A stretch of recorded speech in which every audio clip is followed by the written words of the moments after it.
of You was getting waxed in I was 96? going to say, damn, that was You was the getting vinyl. waxed in 96? one of the first, The vinyl. bitch. Yes. Damn, I didn't know you got your I was the cheeks first shaved one to in get 96. waxed. The Period. vinyl or That's wax or crazy. records, whatever you want to call it. So you been going It bald. didn't even have Mary J. Finished. Blige on the single. It was just open. That's crazy. That's how early we got the album. But let's get into it, Joe. What you want to hear? Okay. We Ain't can nothing get into wrong with this. Dead Presidents. Dead Presidents, the 30th anniversary of Hove's album. Front Page News is next. It's the Breakfast Club. Good morning. When he does this at Yankee Stadium, right, on July 10th, I wonder if he's going to bring Nas out to do the hook. Probably so. Probably, so. right? That would make a lot of sense. I hope so. Yeah. Nas is here. How Yeah, that'll Nas be got his good. hair?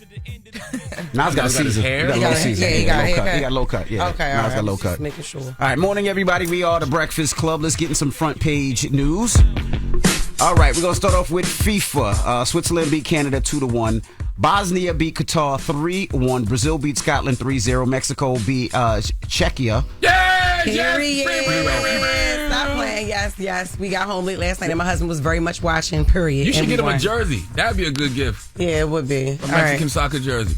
I should. Yes, South Africa beat Korea 1-0. And Morocco beat Haiti 4-2. Yes, Morocco. Period. What? What's up, Lauren? You feeling in this morning? What's going on? Good morning. So we are filling in for Mimi Brown this morning. We're going to get into the Trump housing bill. So President Trump is putting a major housing bill on hold. The bipartisan bill was supposed to be signed into law today, actually. It passed both the House and the Senate with overwhelming support. And it's designed to tackle one of America's biggest problems, the high cost of living right now.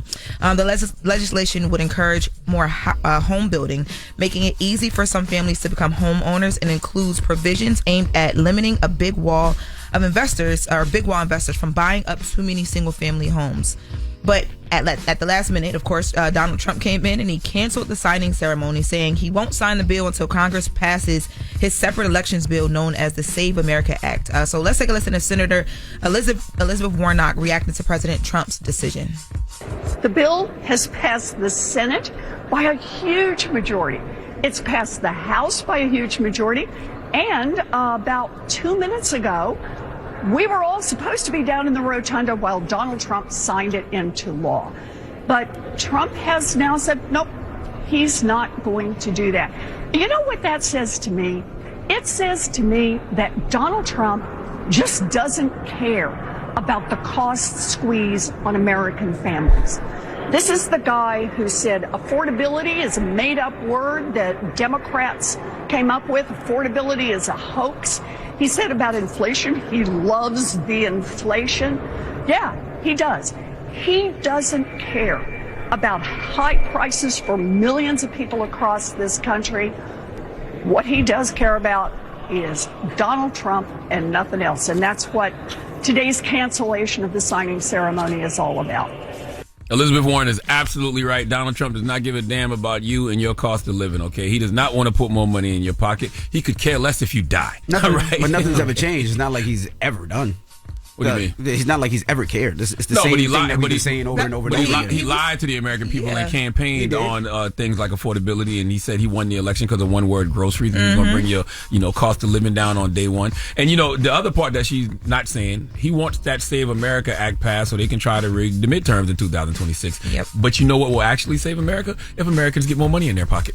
And that's what he does not want you to have. Yeah.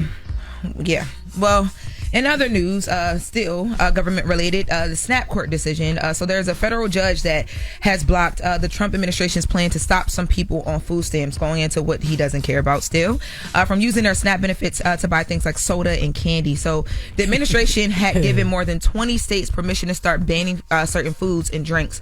So what they're arguing is that taxpayers shouldn't pay for products that contribute to obesity or chronic diseases like diabetes. So people are receiving food stamps assistance in 5 states. That people that are receiving the food stamps assistance in the 5 states that were sued are saying that the rules would make it harder for families to buy groceries and could create confusion about what is and what isn't allowed. Now, the judge agreed, ruling that the agricultural department does not have the power to decide that soda or candy suddenly just can't be counted as food under the SNAP program. Only Congress can change those rules. To be honest, I ain't gonna hold you. I do like the fact that they're even considering not letting people buy soda. Soda is it's all sugar. That's when you see the silver cap kids Like, you know, and then I just think candy you is not good. It's not like it used to be. It's all sugar. But the thing about that is, if you look at some of these other drinks, they have just as much sugar as soda does. So it's all pretty much bad. But also, too, the stores that people shop at in certain neighborhoods, like that's a conversation as well, too. Like some stores you go and you can only buy certain things. So what's the sugar? The rules around it would be so iffy. What are the sugar levels that I cannot buy using my SNAP And then not only that, benefits? if I can't buy candy, I can't buy Twinkies. I can't buy Entenmann's. They ain't say Twinkies. But that's all bad for you. You know, when you look at some of those stuff, that's all horrible for you. Yeah, I understand. I'm not gonna lie. I feel like I agree with this too. Oh, yeah. Like like SNAP benefits should be used for actual nutritious food. I'm not, especially when you give the reason that you said so people with diabetes. What else you said? Yeah, diabetes and obesity. But you don't feel like you open one door for Trump, then all the controls And they fall start down. exactly. Yeah, they like give I you too think much it's just, control of what you can buy. I think what you that's can't what people buy. are scared about. Like if it really is health, one thing, yes. But I think people are scared that once he is able to block certain things, then he controls and how SNAP benefits work. Then who knows what will happen? And how does it work? Is fruit snacks candy? You know, because when you give your kids fruit snacks is candy. Envy. So you can't give your kids fruit snacks when they go to school? But I mean, listen, the judge ruled that the agricultural department does not have the power to redefine what counts as food under the program. I'm just simply saying, like when I hear it on face value, it don't sound terrible. It's just like I think I might can agree with that. I don't think you should be able to tell people what they can get, especially when they have kids and kids are going to school, and it's that line is a very thin line. Like I said, who doesn't give their kids fruit snacks to go to school? But I don't think you should be spending your money. I don't like my kids don't drink soda. So no, they don't. You know what I'm saying? I know that they drink mineral water. Exactly. They drink water. Period. I just don't think that even if you got money, like you shouldn't be spending it on soda and candy. Yeah. I don't know. I just don't agree with it. Everything in moderation. Bad for your teeth, yeah, everything in moderation. Maybe that's it. Maybe you can use your SNAP benefits for like in moderation. My kids don't drink soda, but as a treat they do. Like if there's something is good or we going out and they be like, Dad, can I have a soda? Yes, go ahead. As a treat. I think we're thinking about not it though. Even Like a treat. You can't even. You don't smoke crack as a little treat. A little treat. Do a little line every now and then. Let me get a little you comparing crack to soda? Absolutely, I am. That's I what actually that think that is. the food might be more addictive than the drugs. Yes. Yes, I absolutely am. I think there's addiction. I've with never food. seen a soda make somebody lean like crack. Go to shoulder McDonald's. That damn Sprite, like a shot of Henny. Well, coming up in the 7 o'clock hour, we'll be talking about a sickle cell because there's been a major medical milestone in Louisiana that we're going to get into. All right, and everybody else, phone lines are wide open. Get it off your chest. It's the Breakfast Club. Good morning. Ray. Yo, Charlamagne, Envy, what up? Are we live? This is your time to get it off your chest. I got an indoor pool, an outdoor pool. We want to hear from you on the Breakfast Club. We can get on the phone right now. He'll tell you what it is. We live. Hello, who's this? Envy, what's up, Envy? What's up, Trav? Jess. Hey, boo. What's up, baby? Jess. Why, boo? From has been pissing me off. You and me both, hun. I don't know what's going on. I swear. That last episode, it actually was a good episode, but it still made me mad. It was, but it made me mad because I feel like they've been dragging it out. It's like, yo, what is going on? Like, I need all of them to use. Everybody need to use their little superpowers that they got, or you know what I mean, like their little extraterrestrial methods that they got. Come together and figure out a plan to get out of there. And you know what I'm scared of? If Victor Favre really is having a dream, yo. If he really is dreaming that this place is not real. Well, remember she put the blood in his liquor. So that's why he's hallucinating. I remember that, but see, I don't know. And then what is Sophia, man in the yellow suit? What is he doing? Like what are they doing? I was crying that you called him a trans woman because you're right. He is a trans woman. That's what he is. I'm like, oh my god, what is going on? They slick even in the show. Damn. Well, what's up, Star? My bad. Peace, sis. What's happening? Yeah, I'm chilling. How you doing? Blessed, black, and highly favored, sir. Ever since I went live on Netflix, you've been acting real cute. You've been acting real cute, Char. If you think I look cute on Netflix, just say that, Trav. You don't have to say I'm acting like anything. Just say that you find me attractive and you like looking at me on Netflix every morning. It's perfectly okay. But guess what, y'all? I just want to say real quick that my job is going on strike next week. This is my first strike that I ever been in with my union. So I just find out that once we're on strike, we don't get paid. So I don't know if I want to cross the picket line now. Damn, man. Wow. Hey, you know what I wanted to ask you? You know what I wanted to ask you, Trav? Did you see that conversation Billy Porter was having about how he had to hire a professional to teach him how to bottom? Yes, I was, and I said to myself, there's somebody out there who let Billy him. What does that mean? I don't know. I mean, what is that? Well, I mean, I know what topping means. He knows what it means. But what do you know what it mean means. somebody let Billy him? Like, what does that mean? I just couldn't believe that that somebody let Billy Porter climb their back. Damn. Wow. Climb that That's back. not what I wanted to know, but I didn't know you had to hire somebody to teach you how to bottom. I thought, you know what I mean? I think Well, I wouldn't know about that because I'm a top. I wouldn't know about that. Period. I know that's right. All right. teach me how to bottom. Teach me how to bottom. Teach me how to bottom. Teach me how to bottom. Teach me how to bottom. Yo, Trav, do that over. Send it to us so we can play it on the radio. Oh, my Teach me how to bottom. Teach me how to bottom. Goodbye, Trav. Teach me how to bottom. Teach me how to bottom. That'll be a new song by the end of the week. He dropped. Get it off your chest. 800-585-1051. If you need to vent, hit us up now. It's the Breakfast Club. Good morning. This is your time to get it off your chest, whether you're mad or blessed. I hate the way that you walk, the way that you talk. I hate the way that you dress. Everything with me is blessed. Call up now. 800-585-1051. Not just me. I'm with the coach of Philly. Hello, who's this? Hey, this is Natalie Williams. Peace, Natalie. Hey, Natalie. Hello. What's up, Natalie? Hey, am I on the air? Yes, you Yes, are, you are, Natalie ma'am. Williams. Oh my God! This is my second time calling and I got through. Okay, so I'm from Vicksburg, Mississippi. A M I crooked letter I Hey. crooked letter I Hey. humpback I. Yes, I just wanted to say my birthday is Sunday and I am so blessed. I'll be 37 on the 28th. Hey. Happy birthday. Happy born day, my fellow Happy Cancer. birthday. My born day is Monday. Oh, happy birthday! Yup. And my nephew Malik, his birthday is Monday. So I just wanted to say happy birthday to myself and happy birthday to my nephew. Well, Happy early birthday, born birthday, day. Mama. boo. Enjoy your day. To both of y'all. That's what's up. Thank y'all. Love y'all. Love Love you you back. back. And Chris, when is Chris born day? July 6th. Oh yeah, okay. So when we come back, it'll be his birthday. Hello, who's this? This is Levon from Illinois. I'm turned. I got on the Breakfast Club. I love y'all. I'm such a super fan. Love Thank you. you, Good morning, Lamont. Lamont. Appreciate you. So guess what? I turned 50 on Monday. Congratulations. Okay, big cancer gang on the phone. Ball. But I'm calling because my cancer twin brother, he is 4 years and 3 days older than me. He turns 54 today, and I wanted to wish him a happy birthday. Blessings Go to your ahead. brother, man. Yeah. Cancer gang. We out here. Yes. What's his name? Wish him happy I birthday. love you, Shar. I love you more. His name is Craig, but he nicknamed himself Swerve. So shout out, happy birthday to Swerve. I would like to say at 54 years old, he's way too old to have a nickname like Swerve. You can swerve at 54. 54, you can't be Swerve. Okay, Swerve. You know what? That might have been something My he had brother since is young. And it just kept going. Nah, with his it. name should be like Fresh or something. You know? Fresh? Don't 54, Fresh. Fresh at Swerve. Okay, come on now.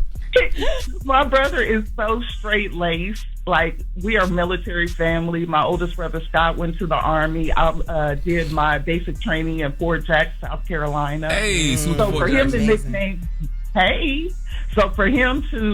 nickname himself Swerve is really hilarious to us. Oh, so he just got that name. A couple of years ago during COVID. Yeah, period. He was swerving on him. What you talking I about? know a midlife crisis nickname when I hear Don't one. do that. Okay. Well, enjoy your birthday, Mama. What you doing for your birthday? I went to New Orleans. I just got back. The crazy part about it is I wanted to go this weekend for the Essence Fest and to see your car show. I Next love y'all weekend. so Next much. weekend. Yeah. Next weekend. Yeah. But I get overwhelmed by crowds and stuff, so I kind of wanted to go down there and check out the lay of the land, and I'm going to go next year. Okay. All gonna right. lie. Hopefully we there next year. I know this year we're going to have a lot of fun. If you're heading to New Orleans for Essence Music Festival, it's Thursday, Friday, and Saturday of next week. The convention center is absolutely positively free. So everything in that convention center, the car show, the podcast, some of the performances are absolutely positively free. It's always a good time when I go out there. I love the absolutely positively. Absolutely I'll tell positively. you one time. As soon as you say New Orleans, my stomach start growling. Oh, and the food? Oh, my God. man. I start thinking about all my You roll know what? spots. So wait. That's the reason I why I went to go. the Spicy Mango. you Have went y'all to- heard of that? Yeah, that's Larry's That's one of spot. Larry's spots. Larry Yeah. Monroe. How'd you like it? I've eaten that spicy mango. I paid $120 for the oxtails and red beans and rice. Yeah. Oh, Good It though, was wasn't like it? neck bones, y'all. man. No. You should have went to the original Moreau's then. Yeah, Yeah. I think they were closed for renovation. I think He they're got back like open 4 now. restaurants. Yeah, he has like 4 or They 5 all restaurants. good, The isn't it? steak joint is amazing. I like spicy Moreau mango. steaks. I Yeah. love Moreau steaks. Yeah. Yeah, I had a good time. I love the experience, and you know what? Y'all have been on my bucket list to be a caller. I love y'all so much. I even went back on using the iHeart Radio app and watched every single episode I could for y'all. I am such a super fan. We appreciate you. We love you. Well, thank you so much. My birthday present to me. Well, happy birthday. Birthday. Well, hold on. Do we have books we can send her? Can we send a book? I don't know if we have any. We have any books up here? Yes. Can we send you some books? You What sure books we got? can. Hold on. We're going to put you on hold to get your address, and we're going to send you out a nice package for your You birthday. better have some books up here. I tell you one thing too. She didn't say she didn't like Monroe food. She said she didn't like the portion size. Yeah, She yeah. wanted bigger portions. I'm gonna tell you another spot I love in New Orleans. Up in Adam Eats. Oh my God, that Yeah, I seafood went biscuit. there. Oh my God. I'm going there That's for all I'm 5 days, and I don't know what I'm going to do with myself. 5 days, go to different restaurants. No, I'm going A to eat different so restaurant every damn time. much. It's I so know. much good food. It's like you Yeah. cannot say no. Yeah, New Orleans ain't no Like you joke. can't portion off. I know. Like you got to eat. Yeah, I know. New Orleans ain't no joke. Jesus. You gotta go down there. All That's right. why everybody walking down there thicker than a Snicker. You see them? Girl? Well, they be down there nice and healthy. Oh, they bring out your inner stud. Oh, wow. No. Get it off your chest. 800-585-1051. We got the ladies coming up. What's up, Lauren? We do. Good morning. Hello, Again, cool, guys. babe. Hey, girl. You going swimming this morning? No, I'm not going sorry. swimming. Wow. Shut I up. said, Shut up. Do Shut look up. like a swim shirt. Do look a little bit. think Like she you look get cute. like It's comfortable. like It's if you cold in athleisure. the water, you wear the swim shirt, keeps you warm. So when you get out, you're not. Yeah. You look cute. You I didn't like say it. that this morning. I didn't think He about it, said but now in when the he said end. it, it You all don't looks think. together. You just So need a you shower don't cap. think or Like, you don't need a swim talk, cap. and you just be quiet. And then say All thank right. you because I said you look cute. Thank you. All right, y'all. I have a Lying. question for the room. Yes, ma'am. Would y'all say that Michelle Obama got the short end of the stick in her marriage? No. I'm not part of her marriage. I don't know what's we going know on. Why? anyway. Well, No. Michelle Obama and Barack Obama sat down for a really personal interview, and Barack Obama actually brought that conversation up. So y'all will be surprised by his answer. We're gonna talk about it. Oh, Lord. All right, we'll get to that next. It's the Breakfast Club. Oh, Good he morning. was the damn president. He was over here fighting crime, gotta hear the fighting context, Republicans, and fighting everything. He said fighting crime, now you Why they Batman. doing so much interviews? Like, come on, bro. But she doing both. That's Confused why. today, I get it. You particularly are bringing the energy Doing both today. to mainstream radio, the black radio. Sources trusted. Did you hear that exclusive? Lauren, I'm the homegirl that knows a little bit about everything and everything. She be having the latest on things. You ask the questions that need to be answered. On the Breakfast Club. If little brown girls look at you and go, I want to be like you. LL Cool, baby. Talk to me. My bad, Lo. It's fine. Good morning, y'all. Again. Good morning, Loren LoRosa. The Obamas, Miss Michelle Obama and Barack Obama, they sat down for an interview with People magazine. It's a very personal interview. They're reflecting back on their love, the White House years, their life now with People magazine, and they're doing all of this because they are celebrating the opening of the Obama Presidential Center in Chicago. So the opening of the interview, they get right into the things. So they talk about their marriage a bit, and Obama talks about how he feels like he got more out of their marriage than Michelle Obama did. Let's take a listen. We have been together now for 34 going on 35 years. I knew almost immediately this was a one-of-a-kind woman with the integrity and character and smarts and values that was going to make me better. Just being with her made me better. She still does and would make our kids have a foundation. And that's, in fact, what's happened. I don't know if it's been an equal partnership. I've gotten, I'm sure, more out of it than she has. But it's worked out for me really well. For her, it's probably more of a mixed bag. No. Yeah, it's been all upside down mine. I see what he's saying.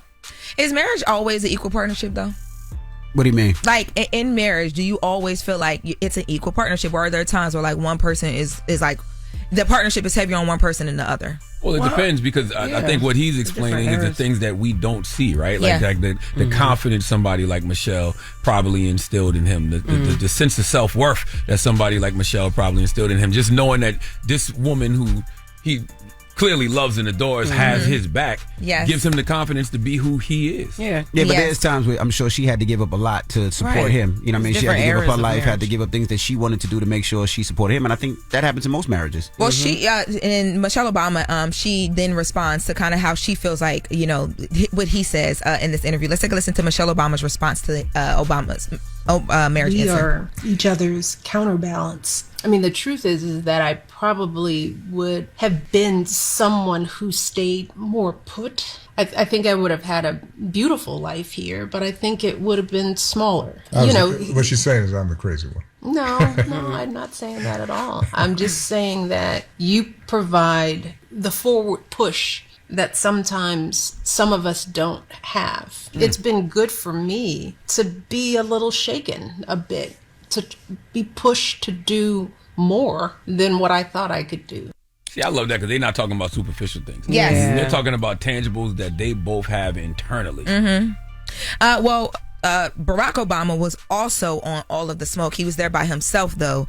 And he kind of got into, y'all are talking about the things that we don't see. He talked about that because he's talking about life after the presidency on all the smoke. Let's take a listen to Barack Obama on life after presidency. A couple of things right after the presidency was over. Number one is I was in a deep deficit with my wife. Time, travel, fun trips, hanging out, family. There were certain pressures on Michelle that even I didn't fully appreciate, being the first African-American first lady, how people had perceived her. And she did such an outstanding job and was beloved, but it put some strain on her. It took a toll. So catching up with her was really important. I didn't miss, and I have not missed, all the fuss of the presidency. You walk in a room, folks all standing up, having to wear a tie every day. And the attention. I wasn't somebody who came in looking like I just needed a lot of attention. Not partly because I'd gotten a lot, even during the campaigns. What I did miss was the work. And I missed the camaraderie of doing hard stuff with a group of people. Yeah, and then they talked to him, all the smoke. They talked to Obama about what the View talked to us about the fact that Trump is obsessed. They say, what was his obsession with you? And I thought that he handled his answer pretty well. Let's take a listen to Obama on Trump being obsessed with him. You got to ask him what it is. The obsession? The obsession. I obviously, have a room in his head. Rent free. You do everything with grace. A suite in his head. First of all, when I was president, the last thing I had time to do was worry about what somebody said, or what my predecessor did. If you're doing the job right, every day you've got 5-10 things that real hard, and you have to be constantly focused. It shows me somebody who's not focused on the American people and the job they're supposed to do. I believe in face-to-face. So if whoever you were talking about was in front of me, which has happened a couple times, he don't talk like that. Because he knows better. That filter of the phone creates a situation both where people just say kind of crazy stuff that they would never say with no consequences to your face with no consequences. I just don't like that part, right? Why? Because you talk all that ish about me, but then when I see you, we kiki it up and we laughing. I was going to say, y'all remember when people were really upset at Obama for having the little kiki moment with Donald Trump? Is it fair? He's saying, well, that's because when I see him in person, things are completely different. Is that a fair take? Is that fair of a take for him to have? Is that a fair take for him to have? Yes. That is a good question. I'm too petty for that. Because I couldn't do it, and I love that Michelle Obama chooses to not do it. Yeah, there's parts of me that when I hear that, I'm like, so what you mean? Y'all gonna fight? Nah, but I'm not gonna sit there and laugh with you and kiki with you. It's gonna be so cold, you're not gonna want to talk to me. You can't even say nothing to me. Right. I just don't feel like Donald Trump would have a problem saying anything to him. Anyway. Even if you know. And by the way, he's by the way, Donald Trump just looking for a reason to lock up one of his political opponents anyway. Yeah, so all the power is on Trump's side. So I just didn't understand what he meant unless he was talking about the kiki they had at the Carter funeral. But to me, that goes both ways. You kikiing in his face too. Because by the way, Trump been saying wild stuff about you, bro. Crazy about my wife and all that. And your wife. Nah, been saying wild stuff about you and your wife, but you was just right there kikiing with him at the President Carter's funeral. So I can say it goes both ways. Don't neither one of y'all be having that energy in each other's face. Yeah, but at least from what we saw. But I'm petty. But the way you talked about me, the way you talked about my wife, the way you talked about everything, it's SMD when you see me. It is. I mean, you like that anyway. That's a good time to you. But that's why the first lady didn't go to the funeral. Yes. Right? Yeah. Because she didn't want to do the fake stuff. So when I that. heard President Obama say that, I'm like, well, the same thing can be said for you. Don't none of y'all be having that same energy. Like we saw President Biden say, "Welcome home" to Donald Trump. Like so, it's just like, what are y'all? I didn't understand that part. Like that just sounded like something slick to say on the podcast. He don't remember what he be saying. Like Biden don't be remember what he be saying. Joe Biden. We're talking about Obama. Obama sounded like he was. You said Biden said welcome home. I thought you said Biden said welcome home. Yeah, he said Biden. That's what he don't be remember what he be saying. Yeah, Biden don't know. I don't know what you're talking about right now.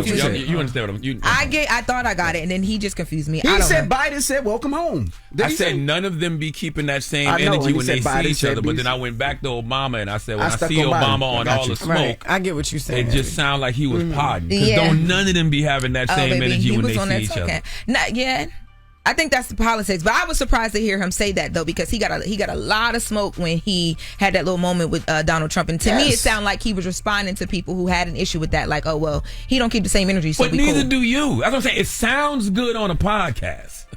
Okay, it goes viral, but when you really take a step back and look at it, don't none of y'all be having that same energy for each other when you see each other. That's what be confusing us, because we be like, all of us. Well, damn, I thought this was the big bad boogeyman. But and that's what you're telling made us this guy's a threat to democracy, and which I believe he is, but still. That's why I said you never know. They probably be chilling. All these politics, politicians be chilling behind closed doors. They probably be chilling up or whatever. Like they probably cool. I don't think they chilling with Trump, but I don't know. You ain't gonna be talking about me, and then I see each other. Then we y'all was key-keying. Y'all was having a good key at President Carter's funeral. That was a key. I'm good.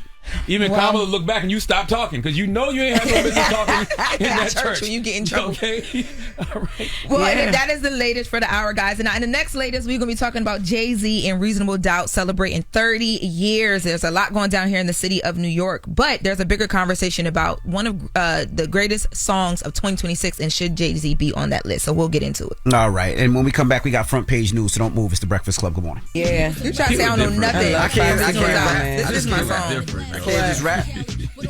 That dude just screamed out Foxy part. I ain't hear him say nothing from the song the whole time. Like, you made it known who the wife was. Okay, Clue. I know that's right. I know Clue like when you talk like that, Daddy. Shut up. I love Foxy. Scraping and scrambling. I love Foxy. Morning, everybody. 30th anniversary of Reasonable Doubt this day. JMB. Right. Jess Hilarious. Charlamagne the God. Let's get in some front page news. Let's start off with sports. Now, FIFA. If you've been watching, if you've been following, if you drive anywhere, it's all over the place. Switzerland beat Canada 2-1. Bosnia beat Qatar 3-1. Brazil beat Scotland 3-0. Hey, Mexico won yesterday. Period. Y'all already know. 3-0. We in there. Hey, babe. South Africa beat South Korea 1-0. Yeah, South Africa. Morocco beat Haiti 4-2. Yes. Sock passe, yes. Salute. Period. What's up, Lauren?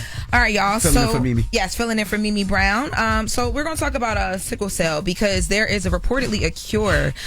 There was a 23-year-old young man, Daniel Cressy, who has become the first person in the state of Louisiana, to undergo a gene therapy treatment that doctors say has stopped his sickle cell disease from being active in his body. Now, sickle cell is an inherited blood disorder that disproportionately affects Black Americans and can cause severe pain, organ damage, and repeated hospital stays. The treatment works by taking a patient's own cells, correcting the deficit in a lab, and putting those healthy cells back into the body. Cressy says the nearly 2-year journey was one of the hardest experiences of his life, and at one point threatened his dream of becoming a pilot. So let's take a listen. This entire journey was the hardest thing I've done in my life. And the reason why I work so hard with our organization, Privileged Pilots, is because I don't want anybody else to have to experience the loneliness and the uncertainty and the hopelessness that I felt a couple of years ago. Yeah, now he hopes that his story and speaking out about his story will give other families living with sickle cell something that they've been waiting a long time for. That's amazing. Salute to that young man. Yes. Sickle cell ain't no joke. It's not. And it is a shame that as a Black person, I have so much PTSD around the medical system that I'm sitting back thinking, why now? Why now do they have all of a sudden a cure for sickle cell? Why now? Yeah. You're scared a little bit? No, a little I'm worried. just wondering. It's like, why now? Yeah. What you mean? You think they always had it, but like, why are they taking sickle cell off the market? Okay, all the money they've been making off sickle cell. Because you know what I mean? What? Oh yeah. Because the money is never in the cure. The money's always in the treatment. Yeah, so for sure. you know, So why why all would of a they sudden cure they it? got to cure it now? I'm just Why would wondering, they just cure asking it? questions. think something else big is gonna happen now. I don't know. I'm just asking questions. I don't think there's anything wrong with a Black person asking any Just questions when it asking comes to the medical That's realm right. of things. But I know some people that are going to be really happy for this cure. I was I gonna say, I'm understand where you're actually coming very from. happy for, what's his name, Denzel? No, his name is Daniel Cressy. Daniel. Yes. Definitely, absolutely happy for him. Yes. Now, taking it down to Atlanta, I'm talking about the job market down there. So in an economy where a lot of young people are struggling to find their first job, one city is actually booming right now, Atlanta. Now, there's a new study that ranks Atlanta as the best big city in America for recent college graduates to start their careers in. Now, the researchers, they looked at everything from job opportunities to salaries to health benefits and cost of living. And Atlanta came out on top thanks to its growing economy and strong industries like technology, healthcare, logistics, fintech, and film production, of course. The city also added more than 34,000 new residents in just last year, and recent graduates. They earn a median salary of just over $81,000 a year. I think that's really dope because Atlanta is like Hollywood, like the new Hollywood, Black Hollywood. And then I was also talking to Charlotte earlier about New York City being officially ranked the worst place in America to start a career. That's crazy. Yeah, yep. It's wild. Yeah. Well, that is. Do we have time for It's wild. It's wild. You can do the last one right now. It's wild. No, it's the reason why it's wild is because people getting crushed by rent and just being able. The cost of living in New York. Yeah, is just crazy. living in the Big Apple. Yeah, toll prices is crazy. Everything is crazy here. I feel like we've been hearing this about Atlanta for 50 years. I was about to say, I feel like that's always been a conversation around Atlanta, but I think it kind of started to change a little bit because when everybody started moving there and the big boom of production started going on, people felt like prices were raising. Yeah, people from Atlanta sick of y'all too, by the way. I know. Yeah, they want us to get out. Yeah, they want. Yeah, they want us to city get is out. closed to y'all. They so sick of y'all coming down They there. are tired of people. All right, now I'm going to the wrap last one? with the last story. So this is about Jersey Mike's and how they're beating Chick-fil-A. So for the first time in years, Chick-fil-A is no longer America's favorite fast food chain. A new customer satisfaction survey has Jersey Mike's taking a spot, beating Chick-fil-A by just 1 point. So Chick-fil-A is still the king of chicken. Customers still love the nuggets and the waffle fries. But this year, Jersey Mike's got a high mark for the fresh ingredients and customer service, making it the new number one fast-selling food chain in the country. I can see that, and I know why. Really? Because Jersey Mike's seems healthier. Yeah. It does seem like you got healthy. Jersey Mike's is good. You can get healthy things, but on the other side, the only thing I don't like about Jersey Mike's is they don't have French fries. If Jersey Mike's had French fries, But that's fried. But it's still, they got sandwiches. You still can get a Chipotle sandwich, still get ham and cheese. You still get as many as you want. But if they have fries with it as well, you get even more. Then they wouldn't be considered healthy. Because sometimes I just want French fries with my sandwich, but they don't have it. Get a bag of chips. Now Chick-fil-A. I understand why, because they started using fake chicken. Remember, they actually said we're gonna start using the lab chicken, y'all. So come on, y'all can still come, but we letting y'all know the chicken is not real no more. So I wonder if up north hurt Chick-fil-A. Well, not just up north. The expansion of Chick-fil-A from the south. I wonder if it helped or hurt the overall Chick-fil-A brand. Oh, I think it helped. I think it helped. Because I don't know if it helped. Because when it was an experience, when you would go down south, like, the hospitality of the workers, and it was just a treat, because I'm from the south, so it was a treat. But when you can see Chick-fil-A everywhere now, when you go to the West Coast, when you go to New York, I wonder if that diluted the brand in any way. No, the hospitality's still great. Like, I never have a bad review for Chick-fil-A. Nah, I think it was better alternatives because a lot of the other fast food feel like it was junk, and Chick-fil-A felt like it was real chicken. I think it was a great thing, and I think I don't know about that. It felt like it was real chicken until they put the fake chicken in there.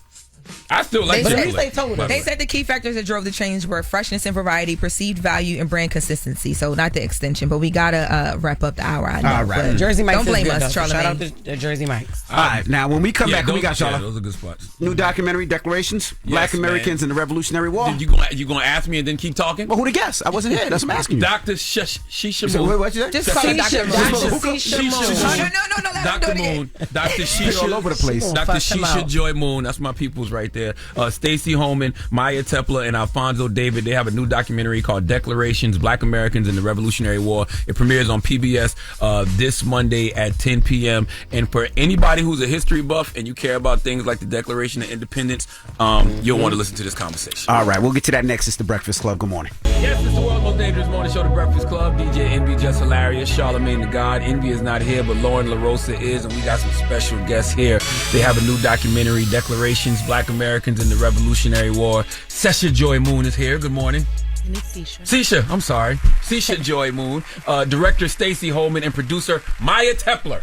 Did I pronounce that right? You sure did. Okay. Yes. It's crazy because I know your name. But Crazy. you And never know you. But never calls me that because he called me Dr. Moon. Dr. Moon. He's never said my first name. That is very true. I appreciate you I'll putting try some to pronounce respect on it. that doctor. Exactly. A real doctor. That's right. I know that's right. Stop playing. I know that's right. Your dissertation. Oh, you want to know about it? It's on ProQuest, available for review. Last time I asked that question, Intersection of race and gender and the career mobility patterns of Black women in federal service to senior executive service. Yes, man. Okay, Dr. Moon. Now, they have a documentary, Declarations, Black Americans in the Revolutionary War. It comes out on my birthday, actually, at 10 p.m. on PBS. Tell them what the film is about. Well, this film is very special because we know this year is America's 250.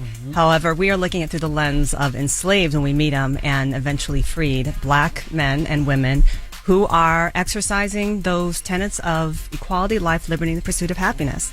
So we're following them starting in the 1700s up until the end of the 1700s and how they gained their freedom. No, but I've been thinking about the America's 250 because all of the cable news channels are like, everybody's documentaries and these celebrations that are happening. And the other day I was thinking about it, like, I don't know why I don't feel attached to that. Yeah. Even though I'm here, my ancestors, we deserve to feel like that, but I don't feel attached to that at all. Well, I mean, and that's rightfully so, because when the framers of the Declaration wrote it, they did not have us in mind. They were thinking about free and independent states, as one of our scholars talks about. I mean, there was John Adams, he was, Massachusetts, so he was interested in freedom for Black people, but most of them, it was about independent states. It was about seceding from the British, and it was not about what we, hold true, which is those tenets: life, liberty, and pursuit of happiness. I'd be wondering if these stories are so important to the founding of America, why did most of us never learn about it in school? It's something that when we had our world premiere last weekend, everyone came up to us at the end, regardless of race, and was like, I had no idea about these stories. You think about it, we learn about the Revolutionary War 3 times, like elementary school, middle school, high school, and every time we basically learn the same thing, and I'm sure we all came out of it with the same thing, like George Washington was president, we won, British bad, Americans good, and we get none of the nuance. But really, these foundational documents, the enslaved people that we're covering, and eventually free people that we're featuring in our film, they embody those tenets more than George Washington could have ever imagined. Yeah, for sure. My favorite character is from my hometown. His name is Abraham Peyton Skipwith. This is a Black man who is in the rooms with the founding generation at the time. He's hearing about concepts of life, liberty, being oppressed. It's a very interesting juxtaposition of his life. But when you talk about things we never learned about, I mean, this is the first recorded Black Virginian with a will. He executes the will in 1799, and he wills to his descendants a home, parcels of land, gold, silver, horse buggy, gives instructions to manumit his descendants and educate his granddaughter. And it's just a narrative that you don't hear about what it meant to be Black and find agency during the American Revolution. And what I find is that while Abraham Peyton Skipwith is a founding father of Jackson Ward, there are Abraham Peyton Skipwiths and Jackson Wards all over this country just kind of waiting to be found. So my hope is that through this film, that it actually will inspire and activate people like you, Loren, to want to be able to connect to our stories because we help found this joint. That's right. Yeah. Like, what do you hope the documentary motivates people to do and feel?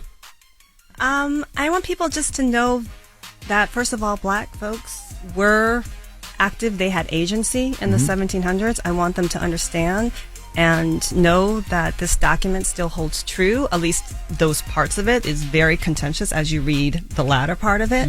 But we are all entitled to equality. We all are entitled to life, liberty, and happiness. We all are pursuing that. And we can do that without defaming or disrespecting or even holding others back to attain those. So I want people to be I hope people to be educated, hope them to be curious.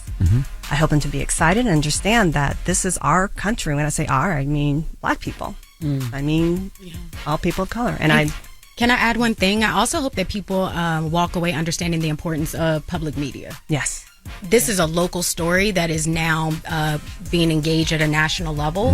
PBS has been a key partner in this work alongside with VPM, who is the production company behind this. And I feel as though at a time, we're telling a Black story about 4 Black forgotten, 4 mothers and 4 fathers, and they are airing this the week of 4th of July. That was a committed choice to make. And so I think that, at a time when public media is being defunded, the fact that PBS is still putting their full weight behind this film, I also hope that it inspires people to donate and to give, because this is how our stories get told. To the everyday person who's going to watch this doc, right, and be educated, you just brought up public media. A lot of people, I don't even know, even when they hear about the fight, if they understand what the difference is between like a PBS versus like other places that have like different rules around what they can do and how they put things out. Can you explain that for people Well, I will say for one of the things that we were talking about today is that public media is about truth telling, no censorship, and really fact-based narratives and content creation. But I will say, I think people now know what PBS is a little bit from the Meg Thee Stallion situation. Yeah. PBS became kind of popping out there. Well, they know what PBS is, but I don't know if until some of the things now people really understood why it was like so important for us to like. It's almost like a foundation of like our freedom to a certain extent when it comes to media. But I don't think people understood that until now. Lauren, that's a good soundbite. Oh, thank you. PBS is gonna love that. Yeah, I mean, as me working in media and now that I'm older, I know for me being younger and thinking of PBS, and now that I'm older, I even understand it a little bit differently now. So that's what I was kind of getting at. I love that. I mean, PBS, when you look at what it started, children's program. I remember Reading Rainbow. Reading Rainbow, exactly. I mean, it really, and you look at all these other offshoots of networks and shows. PBS was the beginning of that cooking show. It was the brand. Right. Sesame Street. Sesame Street. I was Mr. Rogers and Electric Listen, Company. Mr. Rogers. Oh my God. Mr. Rogers is what Miss Rachel is to the kids these days. Yes. That was my Miss Rachel back in the day. Yeah. But there's such a revolutionary like with Sesame Street and it being aimed toward like underprivileged children. Yes. Like, you know, like the story of it now, I think people are starting to discover more, which I think is amazing and connects. And when to you're kind of talking what about you guys Mr. are doing. Rogers, I mean, he helped to cross a color barrier on national television. PBS has been a key partner in the work of social justice for a very long time. And even this film, it's part of America at 250. And so we will be talking about historical, cultural, and children programming all throughout the year. And so this film is just one of those pieces to the puzzle. What does the research in this documentary say about the resilience of Black people? I mean, so there's one story. Mom Bet. Yes. Mom Bet. She's our Lone Star woman. She's our Lone Star woman, and she's incredible. She sued for her own freedom, and while she's suing for her own freedom, she is living in her enslaver's home. So it's like, talk about resilience, being able to live in your truth and in yourself and in your freedom under the roof of someone who's fighting you in court to take it away from you. Damn. Black women. I was literally about to say that. The duality of Black women. I can't wait to watch this with my mom and my grandmother. Oh, please do. This is stuff they love to talk about. Because my grandma comes from the South and she always tells me about how like there's so much that she can't even show me when it comes to my own family because they didn't record certain things at a certain point. Well, I will say the film premieres on Monday, June 29th, your birthday, at 10 p.m. EST. We had our world premiere at MCNYC, and your boy Doug Melville joined. DM me with Doug Melville, iHeart, Black Effect. Thank you. You like my plug? I did. But on Monday, we also have a film screening at the Virginia Museum of Fine Arts. But our festival run begins with this gentleman back here, Alphonso David of the Global Black Economic Forum. Can you come and tell him a What's little up, bit? Alphonso? A little bit about what we're doing. How are you, brother? I'm good. Yes, I'm sir. good. Yes, sir. I run the Global Black Economic Forum, which is an enterprise that focuses on economic justice for marginalized groups. And we are so proud to have this documentary premiere at the Global Black Economic Forum, which is going to be at the Essence Festival of Culture. We have 60,000 square feet of space within the convention center. They are opening up on Friday morning at 11 a.m. We're going to be showing snippets of the film, and then they're going to talk about the film. Why is it important? I mean, we're at a moment where our history is being taken away from us, or at least being suppressed. Our jobs are being taken away. Our businesses are being threatened. Access to healthcare is being denied. So this is a moment where we think it's incredibly important to provide real information to our community, because the information that they're being fed is not real in many cases, right? Our history is being stripped out of schools. So this documentary comes at the perfect time to make sure that we are educating our community, providing them with the information, and mobilizing them at a moment where our voting rights are being suppressed as well. That's right. I wanted to ask, right, after making this doc, what similarities did you see between Black Americans of 1776 and Black Americans in 2020? Oh, you're in your Oprah bag right now. It's when he do this. When he start doing this. Yeah. We're still fighting. We're still fighting. We are still fighting for our happiness. We're still fighting for equality. We're still pursuing for all of those things. That hasn't stopped. What about you, Dr. Moore? I know we talked about resilience, but I think for me, resourcefulness. Like Skipwith is probably the most important character for me because he's just my hometown. But like, it's this document. It's called Variety and the Vicissitudes of Life, and the daughter of his enslaver wrote it. And it's a scene where she is watching her parents speak, and Skipwith is in the room. And the first line says, "Surely Abram knows to bring me my tea." The parents start talking about what they're actually describing in 1775 as the Boston Tea Party. They don't understand that that's what they're actually talking about. They're talking about being oppressed by the Queen Mother. And this is their favorite line that I say in the film. You know, she sees her parents as the main character because of the white gaze. I saw Skipwith as the main character because he's hearing about life, liberty, Revolutionary War on the front. And while he's pouring their tea, he's getting the tea. And then he's taking that information to develop a business acumen, a political savvy that then he knows to go to the Virginia Speaker of the House to then file for his legislative petition for freedom. He's using the information to even know how to put together a last will and testament. And so I think it's kind of like that's the same predicament that we find ourselves in right now. We're resilient, but we're also very resourceful in how we leverage our agency. When we have people like, well, I'll take Jay-Z for instance, right? Okay. Jay-Z works with the NFL or works with whatever organization, and there are some people that will say, okay, well, you have to have someone that is learning certain things, that is speaking up against certain things, that is in the room or in the house to do certain things, right? But then you have people that are really upset that he does that. But obviously there's some point of it where you do learn things that you can then take back to your people or just help free yourself so that other people can then do it. How do you look at that and compare to what we see now with people like Jay-Z or whoever is crossing the line to better educate themselves or fight for other people? Well, it's funny, when I came in here with the cupcakes, I said me and Charlamagne probably argue every week because we do. Or at least I'm arguing with him. He's not arguing with me. I don't know how it's working out.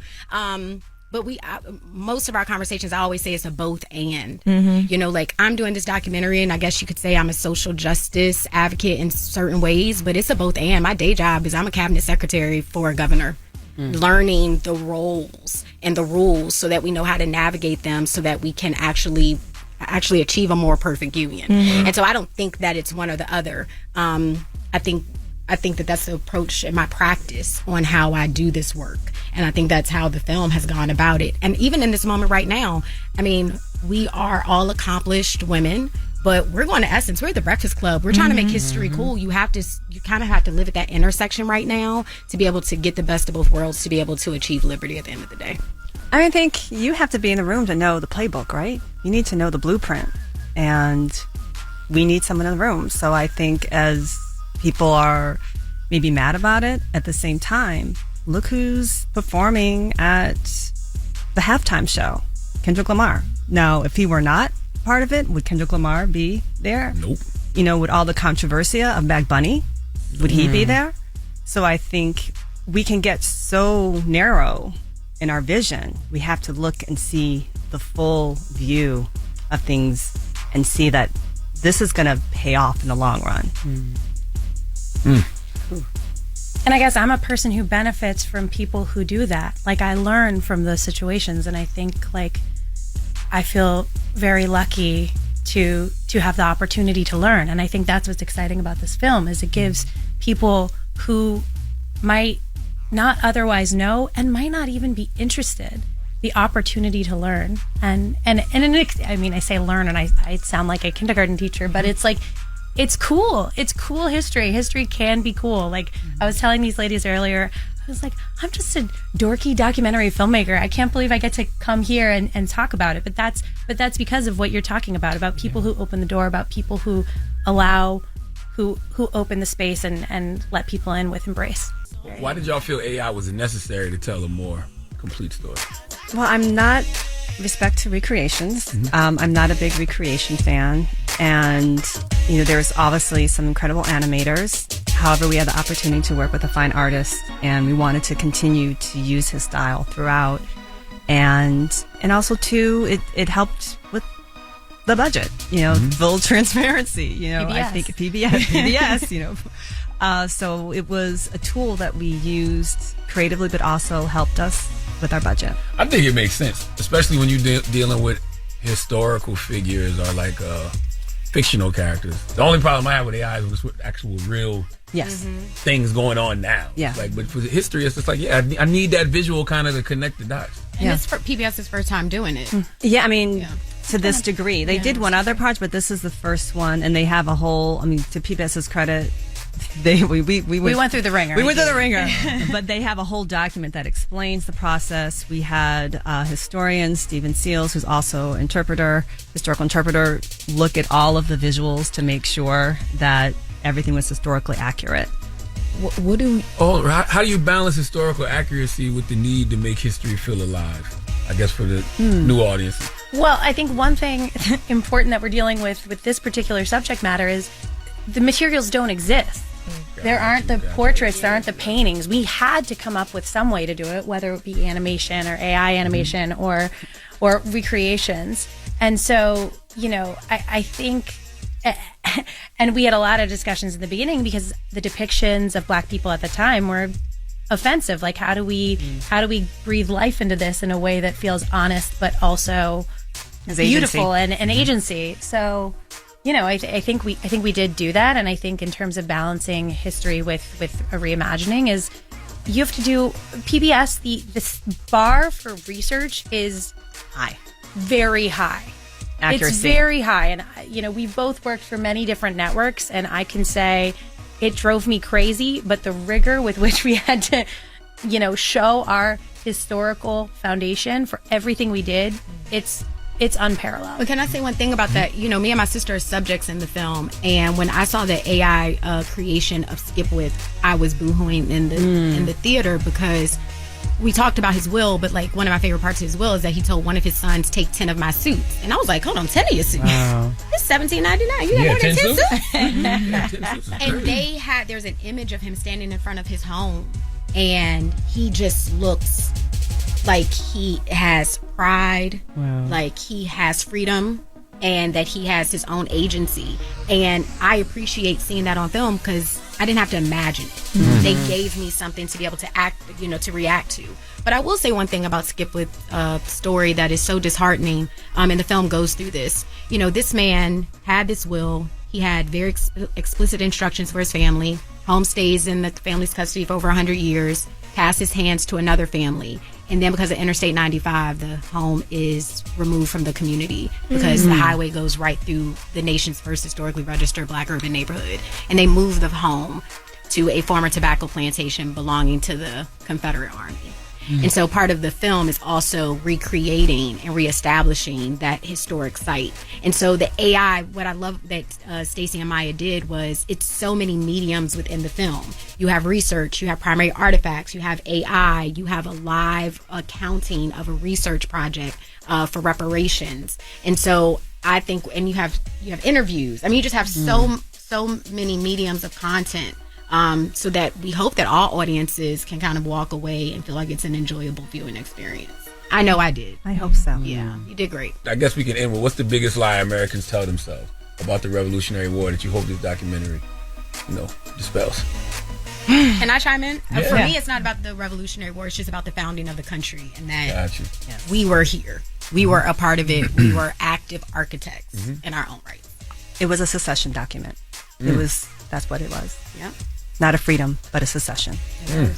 That it was for the people. You gotta throw your fist up when you say that. Maya has been in cultural competency training. Like she wanted to, but she was like, I don't know. That feels great. I will say, in spirit, my fist is up. In spirit, my fist is up.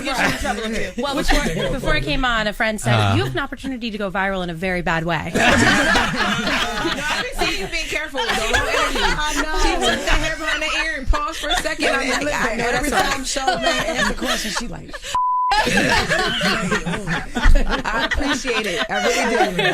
I love it. America ain't done nothing else. You are here. What you think, Alonzo? The biggest lie that we're told is that we're less than. Is that people of color and Black people are less than.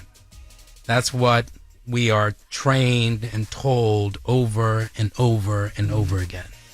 And trying to deconstruct that and dissect that is the journey. Yeah. And that's why this film is so important, because it helps deconstruct that lie and show people that we were actually integral to this thing that we call the Declaration of Independence. That's right. Well, Alphonso, Maya, Stacey, Dr. Moon, thank you for joining us. Declarations, Black Americans in the Revolutionary War, June 29th, 10 p.m. on PBS. And also July 3rd, 11 a.m. at the Global Black Economic Forum and the Essence Festival. If folks are there, please come and see. Yes. Where's it at? Where's it at? I mean, it'll be in the Great Hall in the Convention Center.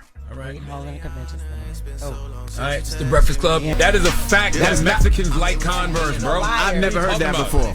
Because you don't go nowhere except for Queens. No. That's it. Queens and Virginia, the only places you go. I go more than that, but I don't. I know Converse is big on the West Coast, but I never seen. I never seen that's the shoe that. And they I wear. stay in Mexico. I do not see where no do you Mexicans. think a lot of Mexicans live in America, guys? In California. Where is California? But everybody wears Arizona, Converse on the West Coast. But everybody wears Converse on the West Coast. It's just their their thing. Let's go to It's like everybody wears Air Force Ones in New Now, I know York. the Crips, the black Crips over there, they still be wearing the Converses. I don't know what you're talking And the about. West Coast. Let's get to the latest. You're right, though. You're right. They wear the royal blue ones. You're right. You talk that talk. Be confident with it. Because you particularly are bringing the energy to mainstream radio, to black radio. Sources trusted. Did you hear that exclusive? Lauren, I'm the homegirl that knows a little bit about everything and everything. She be having the latest on things. You ask the questions that need to be answered. On the Breakfast Club. Little brown girls look at you and go, I want to be like you. LL Cool Bay. Talk to me. LL Cool Bay. Good morning, guys. So Jay-Z is celebrating 30 years. It's the 30th anniversary of Reasonable Doubt. Today? Yes, today it marks the actual date. So there is a ton of like immersive citywide experiences here happening here in New York throughout different neighborhoods that help to shape Jay-Z's story. So real quick, I saw a lot of stuff circulating yesterday online from one of the pop-ups that is going down in Brooklyn in Dumbo. So this is like a cultural and retail experience. It's in partnership with Apple Music. So they transformed the historic Boiler House, famously featured in the Dead Presidents video, the 96 Dead Presidents video, into like this cultural retail destination. So there's tons of merch. You can learn things about that time in Jay-Z's life.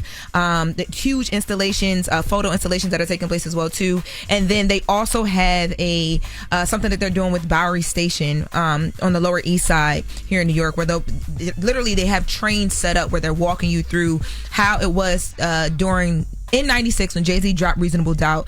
So it's showing you different things of that time of his career, memorabilia. They have archived 90s performance footage, just like a whole thing that's going down That is so in dope. New York celebrating 30 years. And they're doing all of this leading up to those shows that he'll be doing, Yankee Stadium, Paris, LA.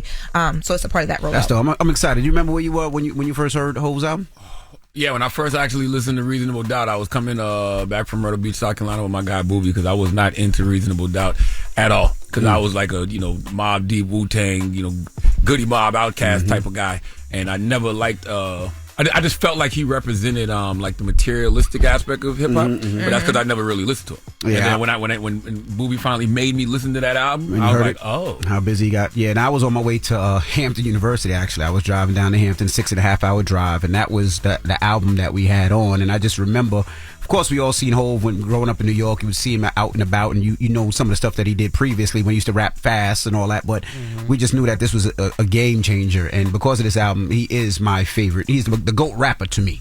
Well, I've heard Jay-Z in that interview he did with GQ. Remember we talked about that? He talked about how that era, like he still had to like work because a lot of people didn't believe at first with certain It wasn't things. like how it is now. Yeah. Jay was outside. Like Yeah, he was from yeah. club to club, and not just the bougie clubs. He would be at the bougie clubs. He'd be at the gutter tunnel. He would be out in Brooklyn. He would be traveling. And even when I went to college, when I was in Hampton, he would be doing shows up and down the East Coast and performing. So you would see Hove a lot. He definitely put his work in to make sure he became the rapper he is I today. remember I was 4 years old. I was on my way to daycare, and no, I can't say that. Listen, let him get it out. No, you can't. There's certain things you just can't say. yeah. Sorry. Really? we have a license to protect. Now try here. again. Go ahead. All you digital D-heads, go. Culturally incompetent cyber people. coochies. Yes. I don't know. Yes. Thank you. Yes. You say that. If you're asking why Jay-Z is so all over the place it's because it's the 30th anniversary of Reasonable Doubt. Everybody's like, oh, he must got a new album dropping, blah, blah. It's the 30th anniversary of his first album, people. Wouldn't you celebrate that? Yes. Yeah. The album And we that laid should. the foundation for you? You know the conversation now that people are having in like the last like 24, 48 hours about Jay-Z is there's this list that Billboard dropped, right?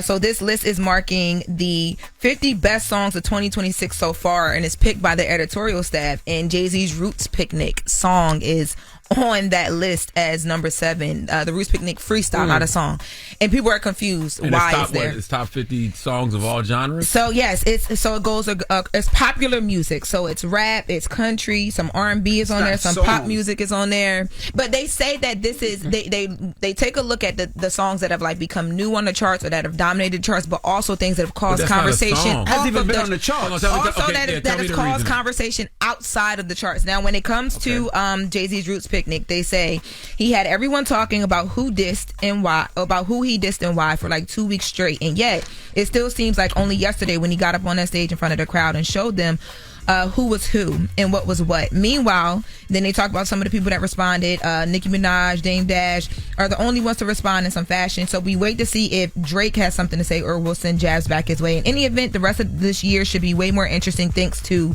this freestyle. Yeah, I can't agree with that because it's not a song. You know what I mean? Like, if we're talking about just a verse or, you know, different moments of 2026, yes, it's been one of the biggest, I guess, musical moments, but it's not a song. Yes, okay. And 7 is very high. Yeah. So what's the top? Give me the top 10. Do they have the top 10? So I can give you the top 10. Let me tell you who from our side of things on the rap side made the list first. So you have Jay-Z at number 7 for the Roots freestyle. Girl Get Up by Doechii. This is number 13. Shebang, Drake, 18. Motion Party, Boss Man D-Lo, 30.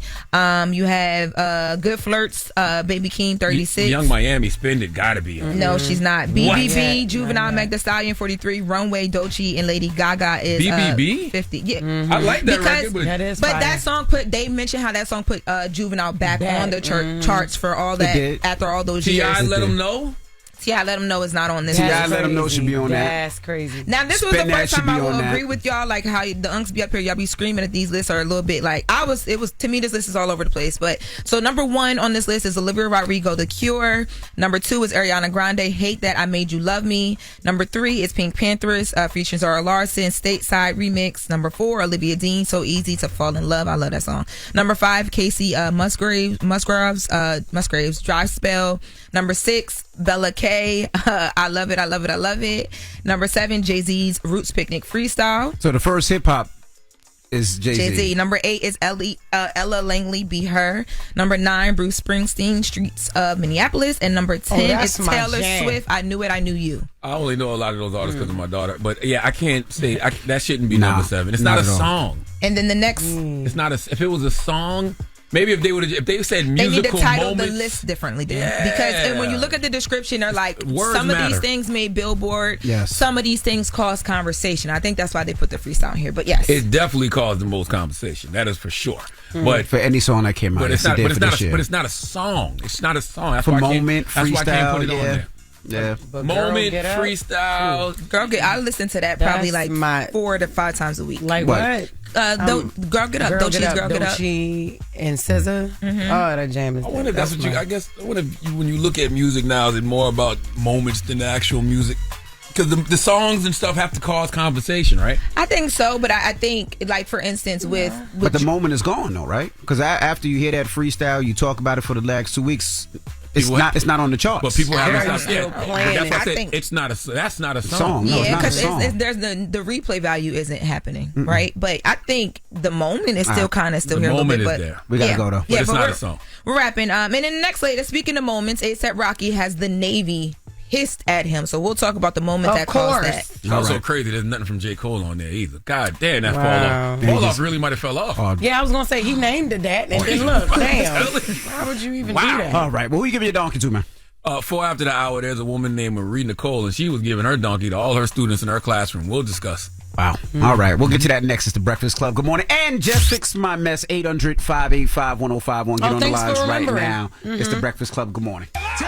made it. It's time for Donkey of the Day. There's a bunch of donkeys out here in these streets. I'd make Donkey of the Day. Called Donkey of the Day. It really caught me off guard. We live a life where we bite our tongue based off who we may offend. We never would say anything. Charlamagne, give it to him.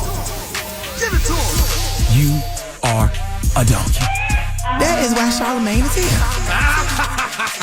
Some donkey today just saw themselves. On The Breakfast Club. Okay, Charlamagne, who we giving Donkey of the Day to today? Well, donkey today for Thursday, June 25th, 30th anniversary of Reasonable Doubt. Rest in peace to Clark Kent, too, man. Yes, Clark Kent rest in peace produced to Clark Kent. Brooklyn's finest. A lot of things I wish Clark was here to see. The Knicks winning. Me too. Knicks winning, 30th anniversary of yes. Reasonable Doubt. Absolutely. Drop on a clues bomb for Clark Kent, man. Rest in peace. Clark Kent. Salute to his family. But donkey today for Thursday, June 25th goes to a high school teacher in Georgia named Marie Nichols. Okay, Marie is 25 years old, and she was out here popping that poom poom for her students. Okay. Listen, it's hard out here for teachers, man. Teachers are overworked and underpaid. I am so happy that so many teachers are, getting summer vacation. And I want us to think about the teachers who may not be getting the break they deserve, okay, because they have to work a job over the summer just to make ends meet, all right? Teachers really should be some of the highest paid people in our society because they are some of the most important people in our society. I tell y'all all the time on this damn radio, we literally take our kids and drop them off at a school, and one person per classroom is tasked with watching them. And not just your one child, they have to teach and deal with multiple kids at once. Okay? We should be starting their salaries at 6 figures and paying for all their supplies, all right? The way we treat our teachers is criminal, okay? But the way we treat our teachers is criminal. But I want to tell teachers, don't let financial desperation or poor judgment turn you into someone who betrays the trust placed in you, okay? Because all side hustles aren't a good hustle. And some of y'all just not fit to be teachers. Marie Nichols is a perfect example of both those statements I just made because Marie's side hustle is definitely her downfall, and her character makes her fit to not be a teacher. Let's go to Fox 5 News for the report, please. Investigators accuse 25-year-old Maris Nichols of repeated sexual misconduct with 7 Alexander High School students. Charges include child molestation, grooming, improper sexual contact, and tampering with evidence. The indictment claims she had sex with students on and off campus. One count accuses her of recording a child in a lewd act. Prosecutors say she also disobeyed court-ordered curfew and travel restrictions dozens of times, alleging she repeatedly traveled to locations not authorized by the court, including retail stores and fast food restaurants. Authorities are also exploring allegations students may have tried to blackmail Nichols over an OnlyFans account. She was sleeping with these high school students and had an OnlyFans account. I know what you're thinking. Where were these types of teachers when you was in high school? That fine-ass social studies teacher you had in 11th grade, you probably could have cracked if you tried. What? No, Charlamagne, that is not what nobody is thinking. Wrong thought. And what teacher you had? Wrong thought. What you're thinking is not only was this woman giving out lesson plans, she was giving out subscription plans. Okay, she was having sex with at least 2 students. This is what I'm talking about when I say how crazy it is for us to just drop our kids off with strangers, okay? We don't know who these teachers are for real. That's why it's a beautiful thing when you have great teachers you can actually trust, teachers who are there to help your kids, not hurt them. And I would like to give all these kids an A+ on the group project. Drop on the clues bomb for these kids. I'm serious. These kids are dealing with some high emotional intelligence because they clearly understood what you were doing was wrong. But instead of running to the powers that be, which they should have done, they still decided to say, nah, let me leverage this information to get some better grades, all right? These kids got their own files on Marie, and they told Marie, if you don't do what we want you to do, which is give us better grades, then you will be exposed. I mean, they had their own file on her and told her, if you don't do what we want you to do, then you will be exposed. Something tells me President Donald Trump can relate. Okay, don't act like Marie is a victim here because she got blackmailed. Marie made choices, okay? She made the choice to be a teacher naked on OnlyFans, all right? She made the choice to send inappropriate pics to her students. She made the choice to be having sex with these kids. And if your profession depends on the public trusting you with their kids, you need to protect that trust like your life depends on it because your career certainly does, all right? Somewhere along the way, Marie forgot the difference between being an educator and a predator. Or maybe she was always a predator and she got into education because that's what a prey was. I understand the headlines are about the OnlyFans account because it's salacious, but I honestly, I don't even think I really care about that, okay? Adults can do what they want to do, all right, in their spare time, right? Especially if it's other consenting adults looking at it. But what I care about is her allegedly giving the cheeks to the kids, all right? This is the concern we have as parents, as I keep stressing. You know, teaching is one of the few jobs where parents, we just hand our children over and say, here, we trust you. And when the trust is violated in this way, my God. All right. Power isn't proven by how many people you can influence. It's proven by the boundaries you refuse to cross. All right. The moment you exploit the people you're supposed to protect, you've disqualified yourself from the position of protector. Please give Marie Nicole the biggest hee-haw.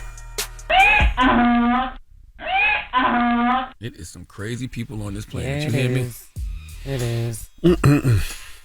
All right. Well, thank you for that donkey of the day.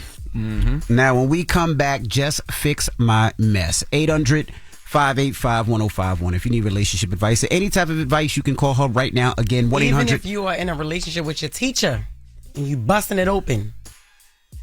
Okay. 800-585-1051. Whatever it may be, call us up right now. I need to fix your mess. It's the Breakfast Club. Good morning. It's the real deal. Help me. Help me. Oh my God. I'm all up in your mess. I'ma fix it. Fix it. Fix my mess. Fix it. Fix it. Just gonna fix your mess because my advice is real. Morning, everybody. It's DJ NV, Jess Hilarious, Charlamagne the Guy. We are the Breakfast Club. We have Terry on the line. Terry, good morning. Good morning, Terry. Hey, good morning. What's going on? What's up, Terry? Put it in reverse. He don't get it. Who that is? He don't get it. Envy. Yeah, what's up, brother? Who that is? How you gonna call somebody's house and talk about who that is? Who that is over there? What's up? Oh, Envy, the Dominican. Yeah, what's going on? I'm from Duval. That's right. Screech know you know I ain't no goddamn definitely Dominican. You know I'm black. Dominican, yo. Terry, what's up, man? I'm about to fix your mess. What you need? Charlamagne don't be lying, man. You're good, man. His last name, God. You already know. What's your question for Jess, man? His last name is McKelvey. Hey, Jess. Yes. You know, beautiful. You need to, I'm clinically blind, but I remember you're a very beautiful lady. And Thank you. You need a Barbie doll. That's what you need to invest in. Invest in, tell them to make a black Barbie doll after you. How you know she beautiful if you blind? He said he ain't been blind his whole life. Oh, clinically blind. Yeah. What's clinically blind? I heard illegally blind, but what is clinically blind? That just means, you know, I ain't like Ray Charles. He likes so Stevie you see Wonder. like shapes and stuff. Yeah, he likes Stevie Wonder. Okay, all right, I got you. You can see when you take your glasses off. I was trying to ask, you know, I'm 49. I'm trying to see where would I find some beautiful women today.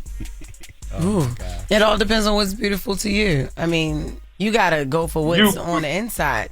Yeah, don't be working. What you mean it don't be working? Where have you been finding your potential dates before? Like where were you dating before?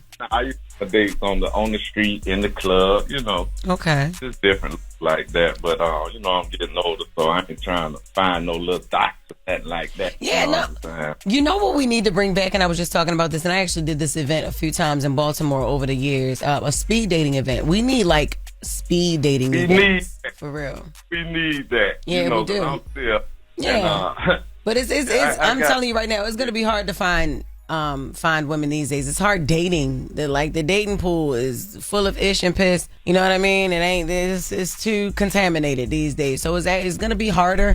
And then you're also blind. So it's like you can't even really see, you know what I mean, what you're looking for until like, you know, how would you know she's beautiful, you know? That's the hard part, and everybody I try to date in the 40s is like, they ain't got no teeth. I need some young women with a bunch of teeth. You know what I'm saying? Ain't got no teeth. Are you ready for, you said no teeth? Or no, what you say? No teeth. You know, once you get in your 40s, man, they teeth. They walking around, they don't want, well, they partials or nothing.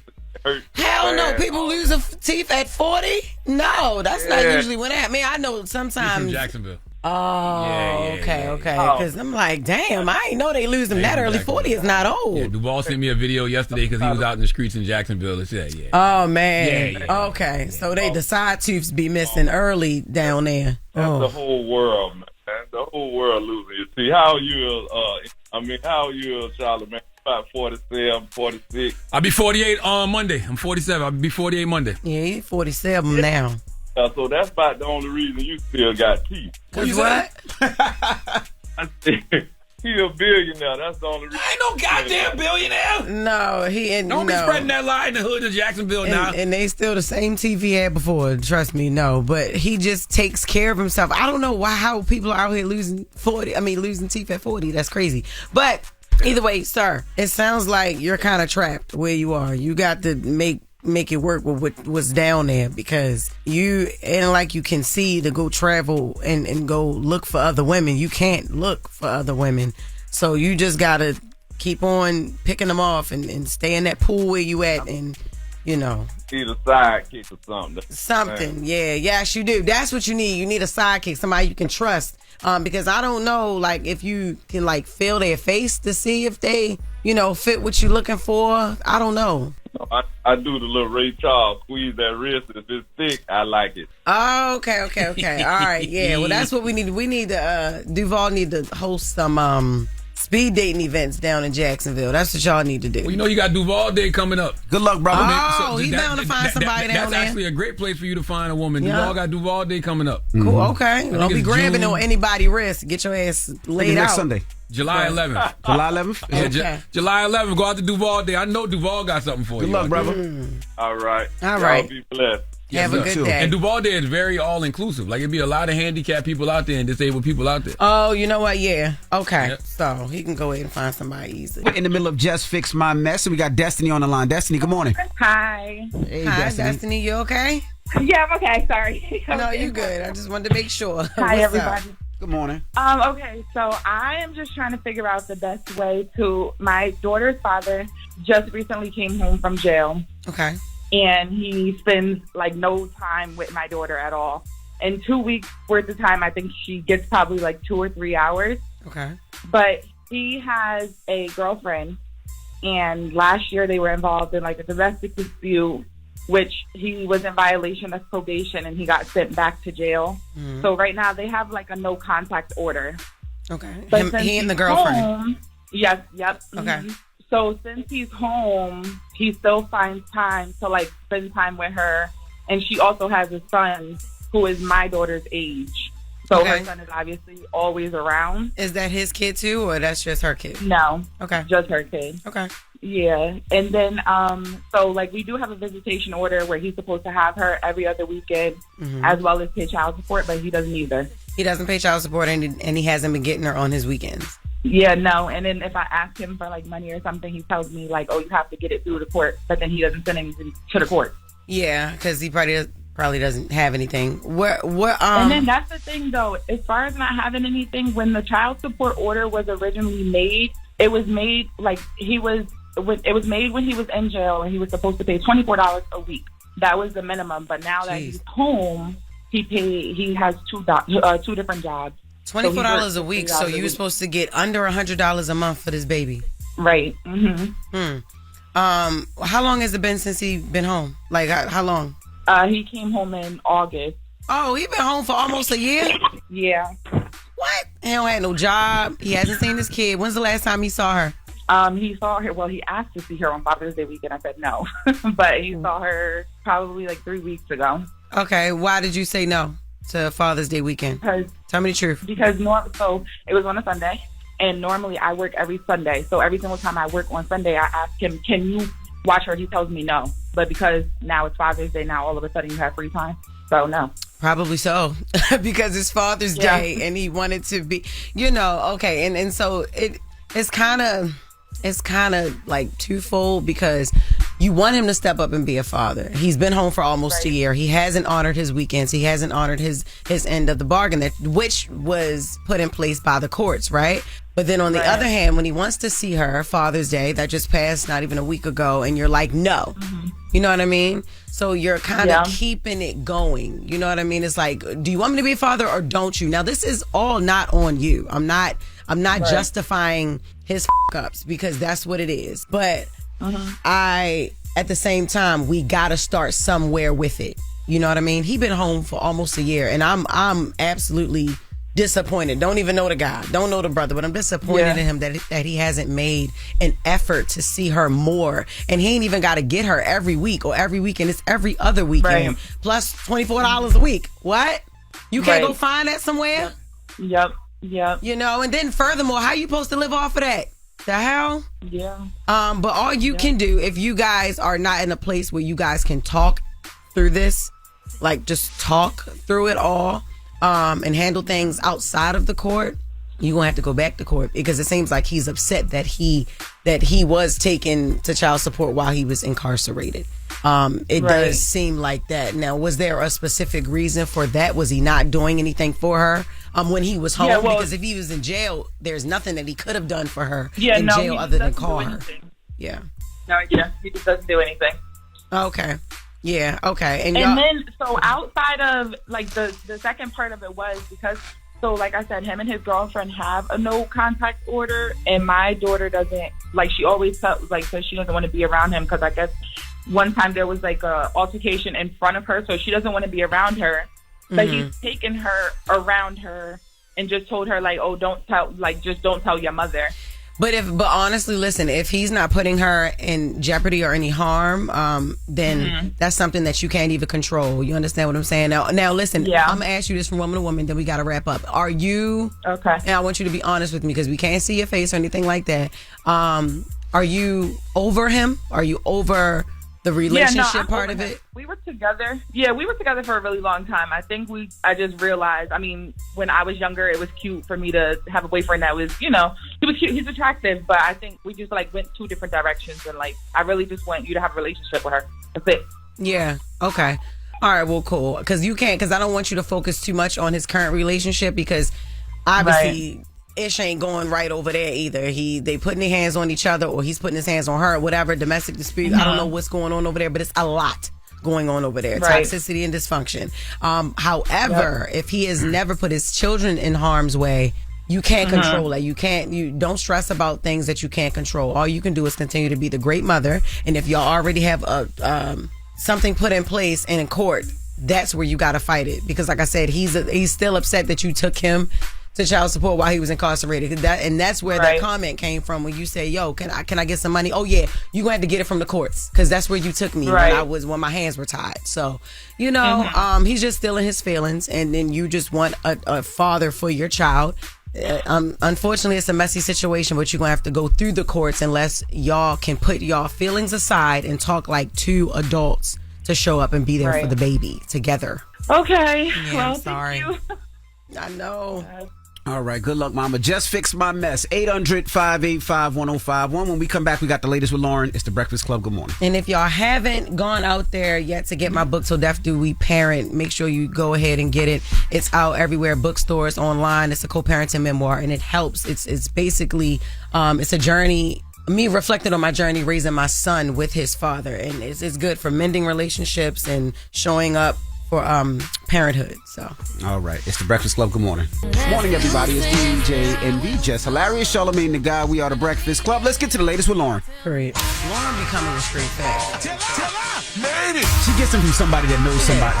She gets the details. I'm the homegirl that knows a little bit about everything. She be having the latest on you. The latest with Loren LoRosa. Sometimes you have facts, sometimes you have details, sometimes you have a little bit of everything. Well, it's the latest. Brought to you by Top Dog Law on The Breakfast Club. Talk to me. So before we get into the latest, real quick, I just want to send some love to Lionel Richie. He was performing, he kicked off a tour. He was performing at the opening night of his 26-city North American tour. Nice. And he started not feeling well on stage. He got dizzy, so he had to sit down during one of the songs and didn't finish the song. So just wanted to send him They keep going on that stage acting like they like 92. Oh, how old is Lionel Richie? Like what, 97? 77. Oh, 77? Yeah. Oh, wow. Okay. Yep. And he said it on the stage. He said, when you feel dizzy, you sit your behind down. Right. That's right. But yeah, just wanted to send him some love this morning because I saw that making headlines. You know what I love about that, though? The fact that he's of a certain age. We know he's of a certain age, so he can say that to the crowd. Yeah. Like, hey, man. I feel a little lightheaded. Let me sit down for a second. Yep. Well, shifting gears, speaking of stages, A$AP Rocky was on the stage. He's been on his Don't Be Dumb tour, and he was in Arizona. And he had a message for the lady fans in Arizona that has the Navy kind of upset. Let's take a listen. Thank God y'all didn't know me when I was single, because I would have Idiot. Yeah, Idiot. so now that right there has the Navy are Rihanna's fans. They're upset. They're like, why would you say this on stage? Now, that's the clip that is circulating. We have a more full clip of that A$AP Rocky moment that I think it makes it a little bit more fair. Let's take a listen to the fuller clip. That's what all the pretty ladies in America had. They in Arizona, bro. Thank God y'all didn't know me when I was single, because I would have out you if you was pretty, bro. Just like that was the past, so is this next song. Ladies, turn the Yeah. I think that's good context. And then what he said, I love that. I'm an effing No, problem. He did effing problem after that? No, he did something, I think, from the new project. It wasn't Oh, effing problem. that would have been perfect. But to do the effing reason why I problem. played those two is because the shorter clip is what is circulating the most online. Of course, if Of people are like, yo, course. what? Like, why would you disrespect Rihanna like that? But then when you watch in the full context, I mean, he's at work, he's a performer, he knows what he's doing. Don't care. Still don't say that. He could have just said Right. they was beautiful, though. He ain't. Yeah, like, he didn't have to say man, y'all wow. better be lucky because I'd have smashed, I'd have folded y'all up. But that's why I thought he like, did. Ain't no way. But that's why I thought he did effing problems, because it would go into effing problems. I'll get the name of this. I don't know the name of the song that he did after, but I know it wasn't effing problems. But yeah, so people are upset about that. I don't know. When you hear it in context, he's just performing on stage. Yeah, I think man. it was the S out of you. But he's also not talking to specifically one person in the crowd. At first, I thought he like singled out one person, like he saw somebody, and I'm like, hold on, wait, what? No, it was the lot of bad bitches in there. It was him just talking to the ladies because the next song went into the ladies. So yeah. If he apologizes, we know he got beat up at the house. Period. Definitely. Period. Playing with the Caribbean woman if you want to. Okay? All right. Now, another conversation that's happening again is the Knicks in the White House. And the reason why this is happening is because Jalen Brunson is on the cover of New York Magazine. It's titled, he's celebrating his victory lap. Now, for timeline context, right? Y'all remember we talked about James Dolan coming out and publicly accepting the White House invite and saying that the team was going to the White House, right? Now, when that happened, hours before that announcement happened, that is when New York Magazine sat down with Jalen Brunson. So it was prior to, keep that in mind. But this is circulating still. So they talked to him about the White House trip and whether or not they're going to go to the White House. And Jalen Brunson says, we haven't discussed it yet, but as a team, we'll discuss it and we'll cross that bridge when we get to it. And the reason why this is circulating, even though it's very clear that this was hours before Dolan made that announcement, is because people are still trying to figure out which, if any, team members will go to the White House. Yeah. I mean, will they look at the Knicks any different? Because they all said that if one go, they all going to go. That's what I thought that they said. Maybe I heard that wrong, but I thought they move as a team. So they ain't all going there. Yeah, they ain't all. And it ain't happening. Once again, and I said this on the View the other day, but if they don't go, just tell us why you didn't go. Like, I don't like when they say things like scheduling conflict. If it's for political reasons, if you don't like things that this administration is doing, tell the people. Because I think a lot of times, a lot of things get normalized in this country because people don't say anything. Yeah. Right. Like, tell people why you're not going.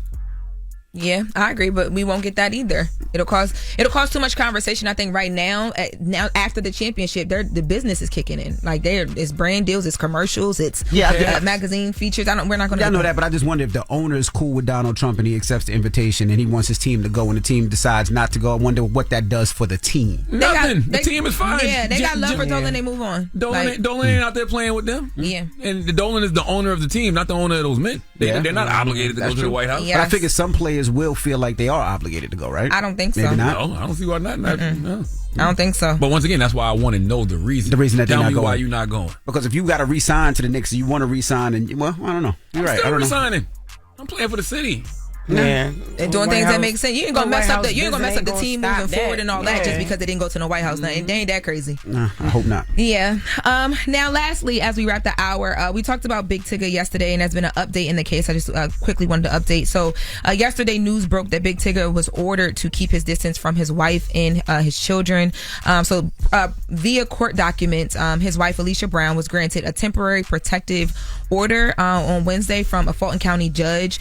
Now, in her petition, she is alleging that Big Tigger slammed her head into a door. Remember, we had the conversation about the shove, and police are saying that they fell into the door versus the shove versus what Alicia is saying.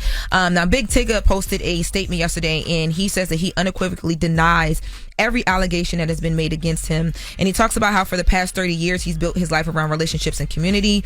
And those who know him as a father, a husband, a friend, and he's been that throughout his life. And he says because this is an active legal matter, he's limited to what he can and cannot say.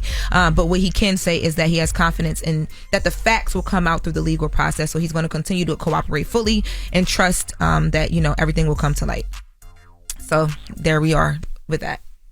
And that's the latest for the hour. Guys, it's brought to you by Top Dog Law. Any accident, big or small, call Top Dog Law. Top Dog Law. All right. Top Dog Law. I can't think of Top Dog Law without thinking about Loren LoRosa. I'm not mad at that. I met their team at the Sister Stretch, the breast cancer walk I went to in Philly over last weekend, and they are really excited about our partnership, and they love how we talk about them here on the show. And they were there supporting the breast cancer survivors and the people going through the journey. So I was the Top Dog. Yeah. How Billboard don't got them the #1 song in 2000? If Jay-Z freestyle can be considered a song, Top Dog Law, as much as it get played on the radio. Listen, Yeah. then he got a song say, "What you gonna do if a dog bites you? What you gonna do if a dog bites For you?" real? Yes, that's the one that be bumping in Philly. I'm like, okay, shoot. All right. Now, when we come back, we're celebrating the 30th anniversary of Reasonable Doubt, Jay-Z's first album. We're going to play some cuts off there. Let me know your favorite joints. It's The Breakfast Club. Good morning. Good morning, everybody. It's DJ NV, Jess Hilarious, Charlamagne the Guy. We are The Breakfast Club. Salute to all you guys. Reminding you, July 25th is my car show in the 757. Period. I appreciate everybody that's put their cars in. We got over hundreds of cars, so just say thank you so much. It's going to be an amazing show. Kids 5 and under are free. If you haven't got your tickets, get your tickets. We're going to have a lot of fun. It's a big family reunion. Music, cars, engagements, so many different things. So I can't wait to see you guys. Now, you going to be where this weekend? I'm in LA for the BET Awards. Hey, Loren LoRosa hosting the pre-show. Yes, so Sunday is the awards, June 28th, and I'll be doing the pre-show carpet. I'll be talking the fashion things alongside of a few other people on YouTube at 5:30 p.m. Eastern Standard Time. But we are kicking off the BET Awards with it's kind of like a style suite or a shopping experience. Brown Girl Grinding's bringing y'all some of my favorite black designers to the Beverly Center from 3 to 6 p.m. on Friday, June 26th. So come out, shop with us, enjoy some wine. Envy said he gonna pull up and get some outfits. Don't say you were so passionate about coming yesterday. I'm gonna try to pull up on Saturday. Yes, I want to come support you. Now it's try. I'm gonna try. I will try. What did Charlamagne? Well, Charlamagne, I will try. No, when Charlamagne said he will try, that means Charlamagne will not come, will not be there. I don't never tell y'all I'm gonna try. I'd be like, I'm not coming. That's true. Y'all know I ain't going. Well, I mean, even if you don't come, y'all, we're gonna have a good time. Beverly Center, Friday, June 26th from 3 to 6 p.m. Looks for Lease is who I'm doing it with. You can also rent some stuff as well too.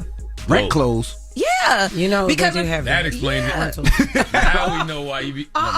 Now you know why I be waiting. You not be renting none of that stuff. When you do like carpet, she must be. What you gonna say now? No. Oh, sorry. Envy. That was I don't know crazy. if I want you to come That anymore. was crazy. Like No. the That one was on wild. top. Rent clothes. I never heard of that. When you go to like red carpet events and like you're doing these big award shows, most of the yeah, time, yeah, and even yeah, when you're yeah, grabbing yeah. stuff from designer stores, You your rent them. publicists Yeah. are pulling them or your stylists are pulling them. That's Like I rent rented. from the Webster in LA all the time. Yeah, You know, like a lot of stuff you wear, Lauren, I would take back. Wow. I get it. Wow. you know what? You know Barney's. I honestly, Barney's was gonna ban him because he talked about him wearing clothes and bringing it back to Barney's. That's because I am frugal Vandross, baby. There's no need to be wearing them stupid ass $2,200. I was gonna call you another name that starts with and doesn't have a through it. Wow. And I'm not allowed to do that, and it's just not in my character. But you, I think a lot of people will agree with me. You are evil. No, that was crazy. Damn. You're gonna say now, and that explains a lot. Stop, y'all. What you laughing at? Him just over there like, stop. No, say it, Lord. Say it. Oh, my God. Go out there and support Lauren this Saturday if you go if you're in LA. I'm so going glad to that wasn't on Netflix. Weekend. Yeah, I'm glad we wasn't. Oh, my God. All right. Salute to Dr. Moon, Stacey Holman, Maya Tepler, Alphonso David. Their new documentary, Declarations, Black Americans and the Revolutionary War, is out now. Well, no, it'll be on PBS on June 29th at 10 p.m. Yep. And then after, it'll be available to watch on YouTube. That's right. What you doing this weekend, Jess? I am chilling. I am preparing to host 4th of July at my estate in Maryland. I'm going to be so goddamn happy because I haven't been home in a while. And you opened up the pool and everything? And yes. did all that? Open, got the house clean. Got the landscapers out there cleaning everything up? It is about to be on and popping at my house. Do you call landscapers? Never mind, guys. What you was about to say? No, idiot. Yes, I have a company. Yes. He's about to ask her they I inherit. don't like how excited you are about this. No, what? You weren't just excited about Juneteenth, but when it comes to Cinco de Mayo, 4th of July, you just so happy. No, because I won't be working on 4th of July. I will be enjoying. No, I was. We weren't working here. I was doing a lot of book stuff for Juneteenth at the Source of Knowledge bookstore in Newark. Yes. It didn't feel like work because I was out there with my fans. We were talking about parenthood, motherhood, fatherhood, all the hoods, right? But I'm excited because I haven't been home in a while, and I love to enjoy what I work so hard for. As you should. Okay. Yeah, so being around my family and swimming in my pool, playing on my basketball court, going to my theater room, all of that type of stuff is great. You had to name all the rooms in the house. Yeah, I ain't even all of them either, but yes, Talk I that had talk. to because I miss my house. Well, Charlamagne, you have a positive note? I do, man. It comes from Charles Dickens, right? And Charles Dickens once said, the most important thing in life is to stop saying I wish and start saying I will. Consider nothing impossible, then treat possibilities as probabilities. Have a great day. Breakfast Club, bitches! Y'all finished or y'all done? Woke up. Wake you up. Wake that ass up. Program your alarm to Power 105.1 on iHeartRadio.